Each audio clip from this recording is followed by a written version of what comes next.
Onların bölgesinde kitle var, yani nodüller falan var, tespit edildi. Evet. Benim buraya şey yaptılar. Ne zamandır var şikayetleriniz? 2 yıl falan oldu. 2 yıldır var. Evet, kulağınıza bakacağım şimdi Mehmet Bey.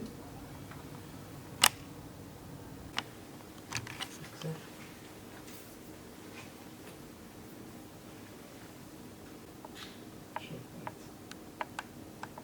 Dünyada ve ülkemizde işitme kaybı ve işitme kaybıyla doğan bebekler çok önemli sorun teşkil etmektedir ve oranı hiç azımsanmayacak kadar çoktur. Yaklaşık bir canlı doğumda 1 ile 3 arasında bebeğimiz işitme kaybı hastalığıyla doğmaktadır. Bu hiç de azımsanacak bir oran değildir. Dolayısıyla bu bebeklerin tedavisinin ve teşhisinin geç kalması bu çocukların dil ve konuşma gelişiminin gerilemesi, zarar görmesine neden olmaktadır ve bu çocuklarımız sosyal ve psikolojik olarak gelişmelerini tamamlayamadıkları için topluma kazandırılamaktadırlar ve hayatlarını bir ömür boyu özürlü bireyler olarak hem işitme hem konuşma özürlü bireyler olarak sürdürmeye devam etmektedirler maalesef. O yüzden özellikle doğumdan sonra ilk 6 ayda bu bebeklerimizin yakalanması, teşhis edilmesi, erken teşhis edilmesi çok önem arz etmektedir. 6 ay öncesinde tedavi edilip, teşhis edilip ve rehabilite edilen çocuklarda dil ve konuşma gelişmesi normal çocuklar kadar sağlıklı olmaktadır. Şu anda 81 ilde işitme tarama programı başarılı bir şekilde üniversitelerimizde, kamu hastanelerimizde ve özel hastanelerimizde doğum yapan her hastanede sağlıklı bir şekilde, başarılı bir şekilde uygulanmaktadır. Bu programın amacı işitme kaybıyla doğan, bu rahatsızlıkla doğan bebeklerimizi erkenden teşhis edip onların daha sözel dil ve konuşma gelişimi geri kalmadan, zarar görmeden onların sosyal ve psikolojik olarak gelişmelerine yardımcı olup topluma sağlıklı bireyler olarak kazandırmaktır.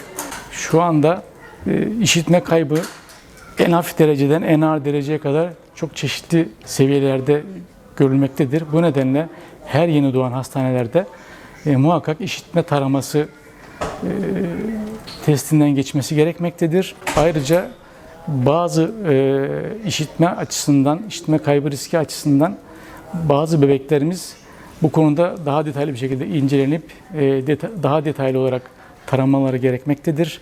Özellikle doğum öncesinde ailede,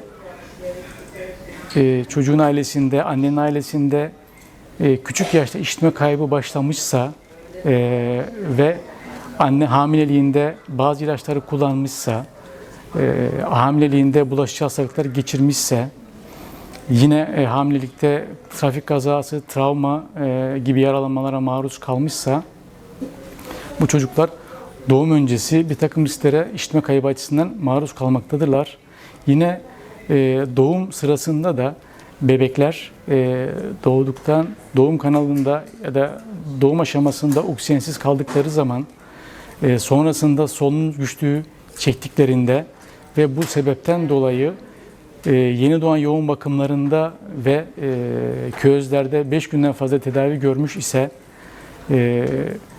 ve doğumda bebek kafa travması geçirmiş ise doğan bebeklerde yüz, kulak ve kafa bölgesinde bir takım şekil bozuklukları mevcut ise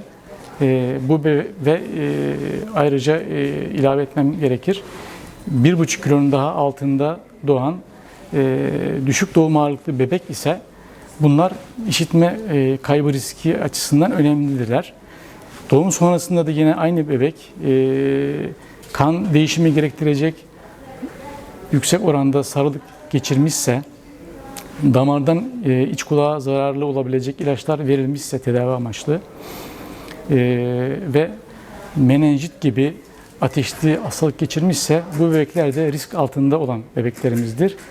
Dolayısıyla bunlara normal sağlıklı bebeklerden daha fazla dikkat etmemiz, daha ayrıntılı tetkik etmemiz gerekmektedir.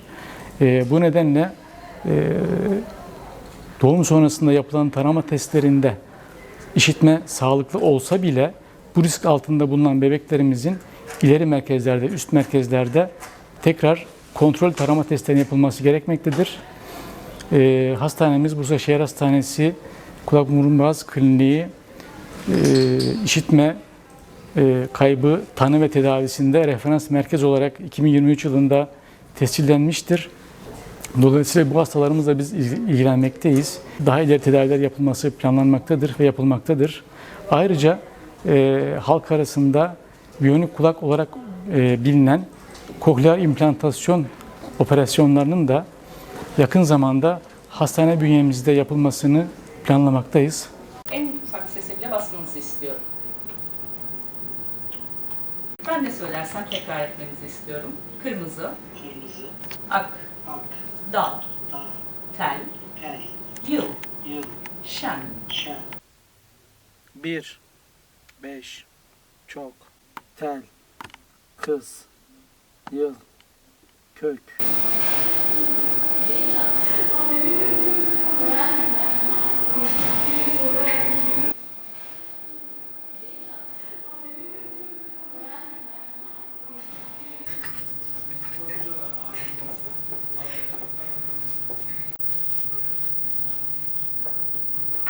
네, 네.